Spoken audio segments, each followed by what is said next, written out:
আমার onscreen husband Humayun, যার সঙ্গে ভিকি জাহেদ আমার কোনো রোম্যান্টিক কিংবা স্বামী সুলভ কোনো কিছুই রাখেননি। I am lucky. I actually am lucky because I worked with you guys, যারা আমার ক্রাশ, স্পেশালি বাঁধন আপু। আমি বলেই দিলাম, মানে আমার চক্র 2 করতে চাওয়ার অন্যতম আগ্রহের কারণ ছিল বাঁধন আপু।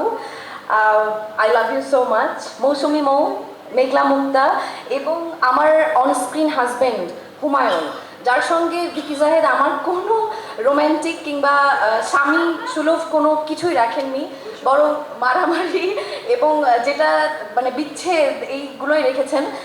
তৌসিফ মাহমুদ নিজেও আমার মানে আমি তার ক্রাশ, তো একজন ক্রাশ আমার হাজব্যান্ডের সাথে ক্যারেক্টার প্লে করছি, তার মধ্যে আবার এরকম ডিফিকাল্ট সিনস, তো এটা শুধুমাত্র ভিকি জাহেদের পক্ষেই সম্ভব। সেতু ভাই যেটা বললেন যে একজন অ্যাক্টরের জন্য ভিকি জাহেদ হচ্ছে একটা খাজানার মতো, আমি মনে করি যে থ্যাংক ইউ ভিকি ভাই যে আমাকে এই সুযোগটা আপনি দিয়েছেন, এবং I very much looking forward to work with you again. আমি জানি না আমি পাবো কিনা, এবং আমি তো চক্র 1 যারা দেখেছেন, স্পয়লার কিছুটা কি দিব? আচ্ছা দিচ্ছি না, মানে আমি এই জন্য লাকি যে আমি চক্র 2-এ জীবিত আছি আর কি। তো যারা দেখেননি তারা দেখবেন। আমার সহকর্মী আরেফিন জিলানি, দোয়েল আপু, কিংবা শাহেদ ভাই, সেতু ভাই, আমি খুবই লাকি যে এই মানুষগুলোর সঙ্গে আমি কাজ করতে পেরেছি। প্রত্যেকে শুধু যে ভালো অভিনেতা তা নন, তারা মানুষ হিসেবে এত চমৎকার।